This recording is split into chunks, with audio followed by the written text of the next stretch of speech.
Bonjour à tous, bienvenue dans les énergies de la pleine lune en Sagittaire. C'est une lunaison intense avec éclipse lunaire qui se place au carré de Mars et Neptune dans le signe des Poissons. Cela crée une vague émotionnelle, beaucoup d'agitation, des hauts et des bas, et cela demande du centrage, de la conscience, de l'amour et de la lumière. C'est tout ce que je vous souhaite pour cette lunaison et que j'espère partager avec vous dans cette vidéo.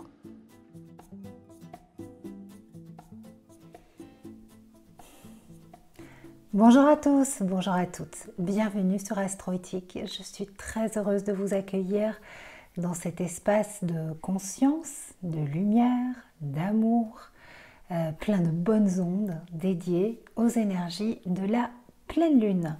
Une pleine lune qui se forme dans le signe du Sagittaire, avec le soleil dans le signe des Gémeaux et la lune pleine et ronde dans le signe du Sagittaire, avec une éclipse de lune. Vendredi 5 juin à 20h13 heure de Paris. Alors c'est une pleine lune assez costaud, assez intense, avec de belles vagues émotionnelles, étant donné qu'elle forme un carré hanté. Un carré hanté, en fait, c'est pas un carré hanté, haunted, non, il n'y a pas de fantôme, quoique. Non, un carré hanté, c'est une figure astrologique qui est formée en fait d'opposition et de carrés. C'est une structure en fait dissonante mais dynamique en fait, avec des tensions actives, et elles sont là pour nous mobiliser, pour nous faire bouger. Mais c'est vrai que quand il y a un carré hanté avec les luminaires, tout prend des proportions assez importantes, et notamment sur le plan émotionnel. Alors là, c'est un carré hanté dans une croix qui active l'énergie du Gémeaux, du Sagittaire et des Poissons, donc ça bouge pas mal. C'est des signes qui finissent les saisons, donc on est dans du mouvement, c'est pour passer à autre chose et clôturer des dossiers, mais c'est vrai que c'est assez intense. Et c'est au carré de Mars conjoint Neptune. Donc Mars conjoint Neptune dans le signe des Poissons, au carré des luminaires. C'est vraiment des vagues émotionnelles, l'eau qui déborde, voilà, quelque chose qu'on a gardé à l'intérieur de soi, qui sort, c'est de la colère. Et il y a vraiment en plus des mouvements de masse qui sont associés. L'énergie de Neptune, c'est l'immensité des océans, et ça symbolise aussi les mouvements de masse. Et donc c'est vraiment toutes ces manifestations qui se passent aux États-Unis, cette vague émotionnelle, ce trop-plein qui déborde. Et nous, sur le plan personnel, nous pouvons vivre vraiment ce phénomène de vase qui déborde avec un trop-plein d'émotions et une difficulté à contenir ces émotions.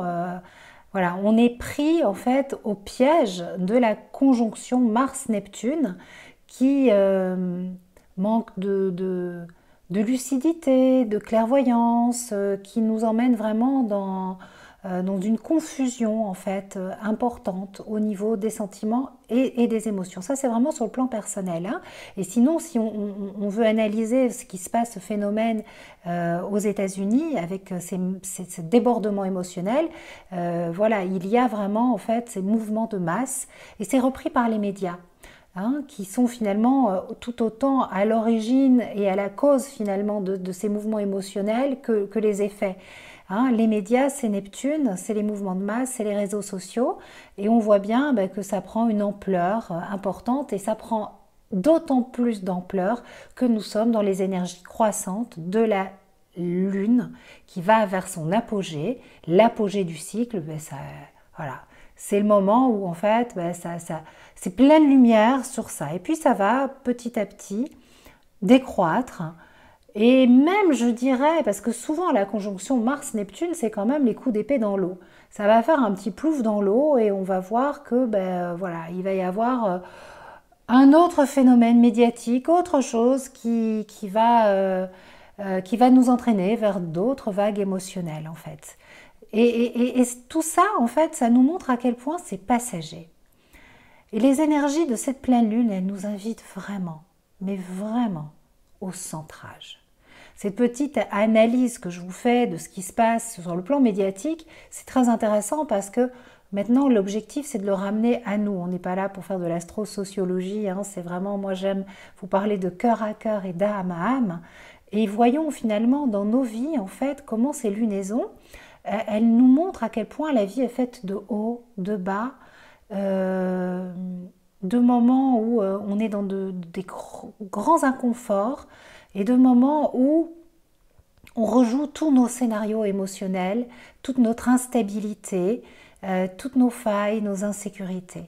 Sur le plan intime, sur le plan de nos vies personnelles, on peut vraiment sentir que cette lunaison peut agir dans nos rapports féminins, masculins, le féminin et le masculin à l'intérieur de nous, une sorte de guéguerre interne dans le couple aussi, où il peut y avoir voilà, une sorte d'incompréhension, le besoin d'avoir le dessus sur l'autre, mais finalement, en fait, pour des raisons d'ego, et ça fait plouf dans l'eau. Voilà, on peut vraiment vivre une semaine assez agitée et remuante, où celui qui est en face de nous, ou celle qui est en face de nous, on le voit comme un autre, pas comme un autre nous-mêmes, comme un autre différent, comme un ennemi en fait, comme une personne avec qui on a du mal voilà, à communiquer. Donc, sachant cela, l'invitation, c'est vraiment le centrage. Dès qu'il y a un carré, une dissonance de Mars, l'invitation, c'est le centrage. Et puis nous sommes dans les énergies du Sagittaire, et le signe du Sagittaire, c'est un signe de retour à la vie. Dans le cycle du zodiaque, dans la roue sacrée du zodiaque, le Sagittaire apparaît après la mort du Scorpion, après le dépouillement de la phase Scorpion. Donc, quand on arrive au moment du Sagittaire, et quand la Lune est pleine et ronde dans le signe du Sagittaire, le message de l'univers, c'est ouverture de cœur, ouverture d'esprit. Laisse-toi traverser par la vie, par ses expériences. Accepte ses hauts, ses bas. Accepte ses difficultés. C'est une énergie de dépassement, une énergie de défi, une énergie d'enthousiasme, une énergie aussi de choix. Qu'est-ce que je choisis de vivre? Comment je choisis de vivre ma vie? Et quand j'écrivais le billet consacré à la pleine lune que vous allez recevoir dans la newsletter, m'est venue cette jolie citation que ma grand-mère disait tout le temps, ma mamie chérie, elle disait dans la vie, on peut toujours sourire, il suffit de le vouloir. Et je l'ai écrit dans la newsletter, et vraiment c'est quelque chose que j'avais envie de partager avec vous quand je pensais à la vidéo, et je me disais, il faudra vraiment que je leur parle de ça, parce que quand en début de semaine, j'ai publié sur les réseaux la photo du mois de juin, que j'avais sélectionné à l'automne dernier pour illustrer les énergies du mois de juin. Voici. Voilà, donc lundi 1er juin, j'ai fait Hello juin, et c'est une invitation à la légèreté, c'est une invitation à la joie, à la célébration. Le message est plutôt bien passé, mais il y a eu un commentaire qui m'a interpellée où on disait ben non, moi j'ai le cœur, je peux pas vivre dans ma bulle, j'ai le cœur plein de compassion pour tout ce qui se passe dans le monde, et la légèreté du Gémeaux est compromise. Et non, et Dieu sait que en ce moment, voilà, la vie personnellement, c'est là je vais bien, j'ai fait le choix d'être dans une bonne mood pour faire cette vidéo, alors que voilà, j'ai le cœur lourd. Mais ma mamie, elle disait, on peut toujours sourire. Et mon Dieu, mais elle en a vécu des choses, ma grand-mère. Hein, elle a connu la guerre, elle a été en prison pendant longtemps. Voilà, on peut toujours sourire, on peut toujours choisir d'avoir le smile, choisir la légèreté de vivre. Pourquoi la légèreté des Gémeaux serait-elle compromise? Il n'y a pas de ou, c'est compassion et sourire. Amour, légèreté, c'est et, c'est pas l'un ou l'autre. Et c'est comme dans nos rapports de force, finalement, ben c'est il ou elle est ça et ça. Il ou elle m'énerve, mais il est et elle est aussi cela. C'est pas binaire. Essayons vraiment de mettre du et, du plus. Tout est du plus. Et cette légèreté des Gémeaux, c'est pas parce que les temps sont durs et que cette année 2020, elle nous challenge vachement qu'on va passer à côté. Vivons des moments de joie et de célébration.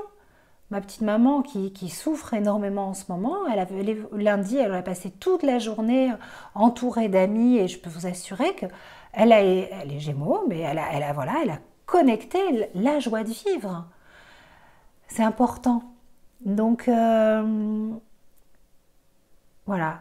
Dans la vie, on peut toujours avoir le smile et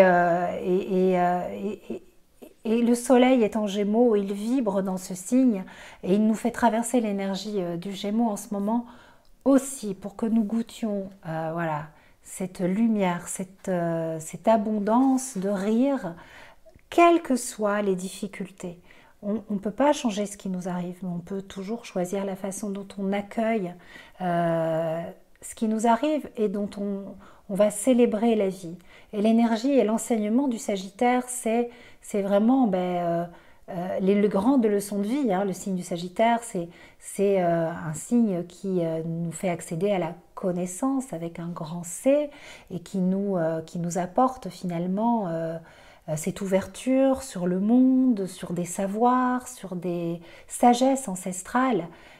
Donc goûtons aux grandes sagesses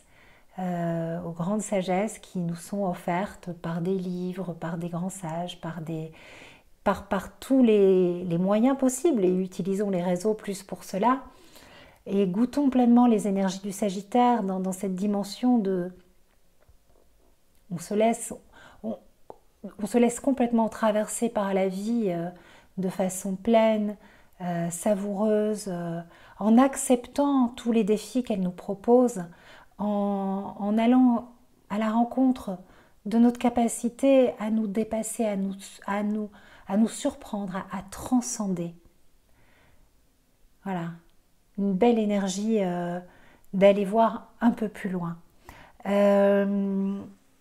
C'est une pleine lune donc, qui se passe avec une éclipse lunaire prénombrale. Donc elle ouvre un temps d'éclipse qui se clôturera le 5 juillet prochain.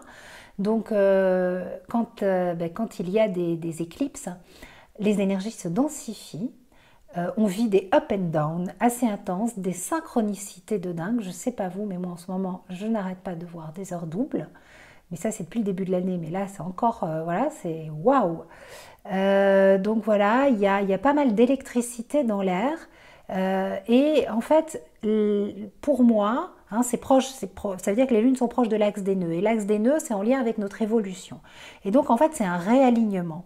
C'est la première fois que les nœuds sont dans l'axe Gémeaux-Sagittaire. Donc, quelque part, ces lunaisons, depuis que les nœuds sont rentrés dans ce signe, pour que de façon collective et individuelle, nous progressions dans les énergies du signe des Gémeaux, voilà, là où le nœud nord se trouve, donc là où nous avons à faire l'expérience, hein, l'apprentissage finalement de la joie de vivre et de la légèreté des Gémeaux, et bien là, cette pleine lune, elle vient, enfin toutes les 3 lunaisons qui commencent, elles viennent nous dire, bon bah allez, elle nous connecte à ça, elle nous apporte l'enseignement en fait, elle nous réaligne avec ces énergies collectives et individuelles. Hein, donc le signe des Gémeaux, c'est une ouverture d'esprit, c'est de l'adaptabilité, nous adapter, encore et toujours. Clairement, là, cette année et l'année prochaine, le gros travail, ça va être nous adapter, hein, faire preuve de souplesse. Et puis l'énergie du Sagittaire, ça stimule le chakra du cœur, Anahata. Et en fait, cette ouverture de cœur, cette ouverture d'esprit, c'est totalement lié. Et si vous respirez, là maintenant, essayez de sentir la lumière qui descend, une fleur qui se déploie. Vous cultivez quand cet espace est libéré et travaillé, il y a, bah tiens, hop, je vois 14-14. Il y a un déploiement de bonté, de gentillesse, d'amour pur et de lumière qui s'installe. Et c'est ce qui fait que on sort du jugement pour aller dans la compréhension, la compassion. La peur est remplacée bien sûr par de l'amour, par de la confiance. La fermeture par de l'ouverture, une capacité à s'adapter. Voilà, tout se déploie en fait. Je regarde ce que j'avais écrit. Oui, c'est vraiment ça. L'univers éclipse tout ce qui n'est pas vraiment nous. Et puis voilà, la colère et la violence est remplacée par de l'amour et de la douceur, car l'énergie de Mars, c'est l'énergie du point levé et de la revendication. Et c'est vrai que comme il y a de la dissonance dans l'air et un Saturne voilà, qui vient un petit peu amener voilà, des rigidités, même si je sais que tout ça, ça va passer, mais voilà, il y a du point levé et en fait, on a besoin d'amour, on n'a pas besoin de point levé en ce moment, clairement. Hein, voilà. Donc, déposons les armes. Quand on dépose les armes, notre vie s'agrandit. Boire beaucoup d'eau, aller marcher dans la nature, respirer, faire du sport. L'énergie du Sagittaire, c'est aussi faire du sport pour libérer les tensions. Savoir que le corps peut ressentir une fatigue intense, qu'il peut y avoir des cassures, des inflammations.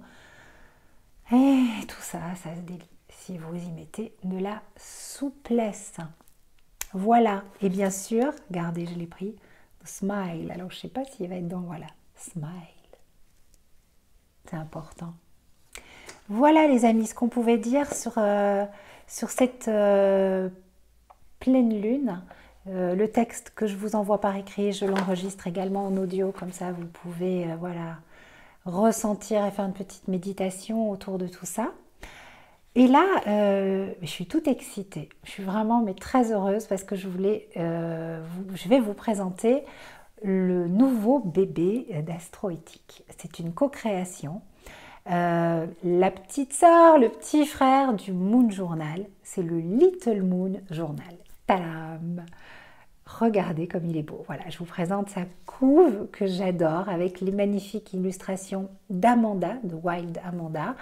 Le tout magnifiquement orchestré par Vanessa Campras en direction artistique. Elle a déjà fait le Moon Journal l'année dernière et là, c'est le Little Moon. Je vous montre aussi voilà, comment ça va être à l'intérieur. Alors, qu'est-ce que le Little Moon Journal? Je prends quelques minutes pour vous expliquer la magie de ce nouveau bébé, de cette pépite.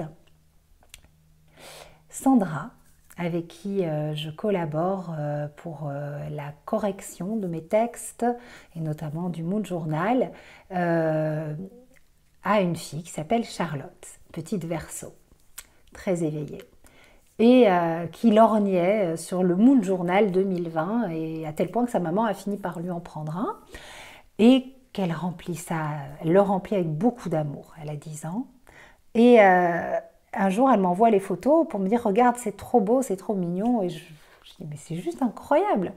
10 ans, elle écrit ses intentions et tout, et c'est son compagnon. Elle ne peut pas s'en passer.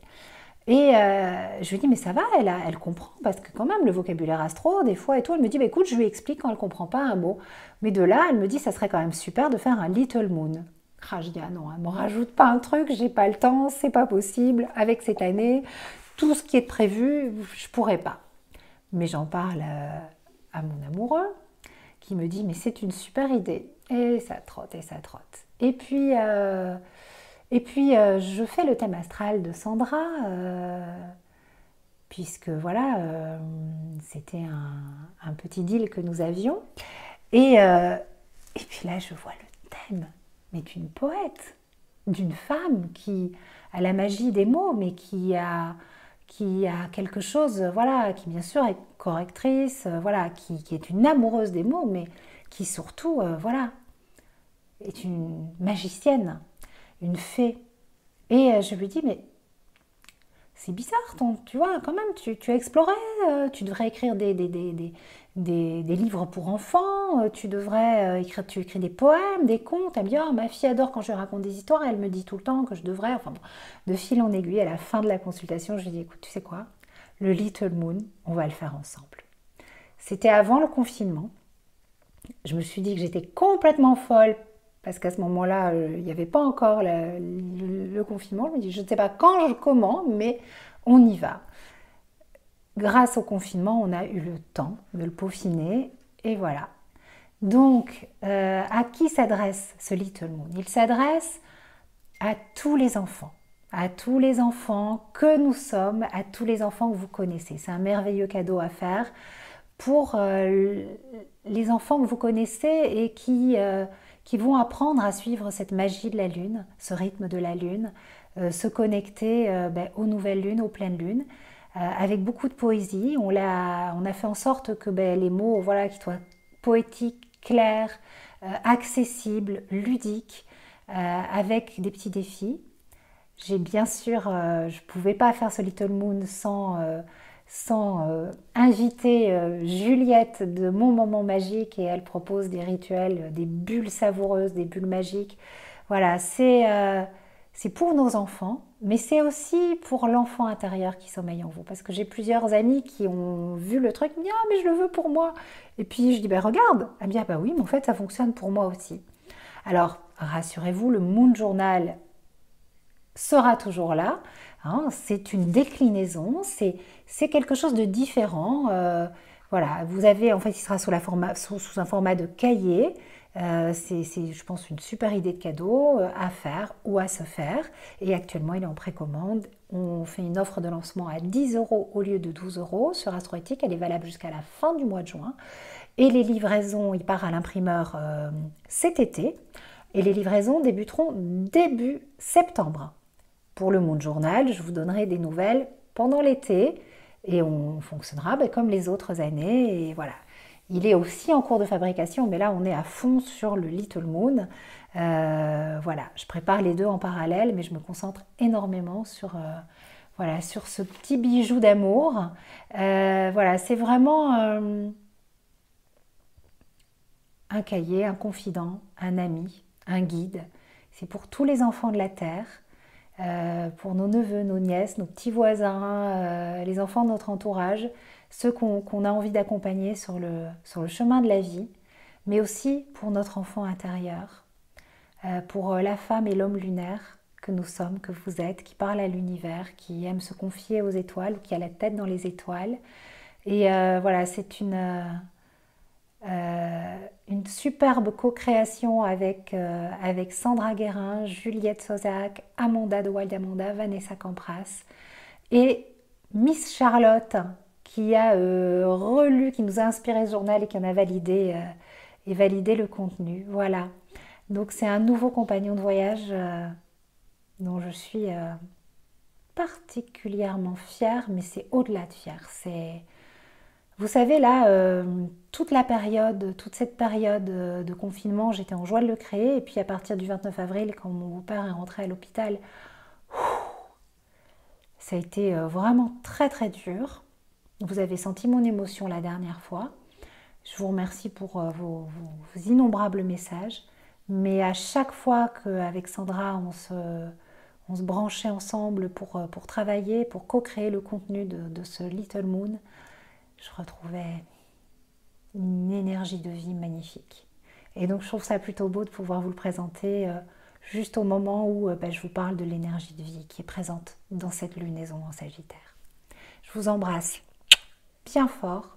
Merci pour ces flots d'amour que j'ai reçus, qui me sont allés droit au cœur. Et puis sinon pour les nouvelles, c'est toujours l'attente, c'est toujours l'hôpital, c'est toujours très très très lourd. On accepte ces hauts et bas qui nous traversent et je suis certaine qu'on est porté par les super good vibes que vous nous avez envoyés. Ciao!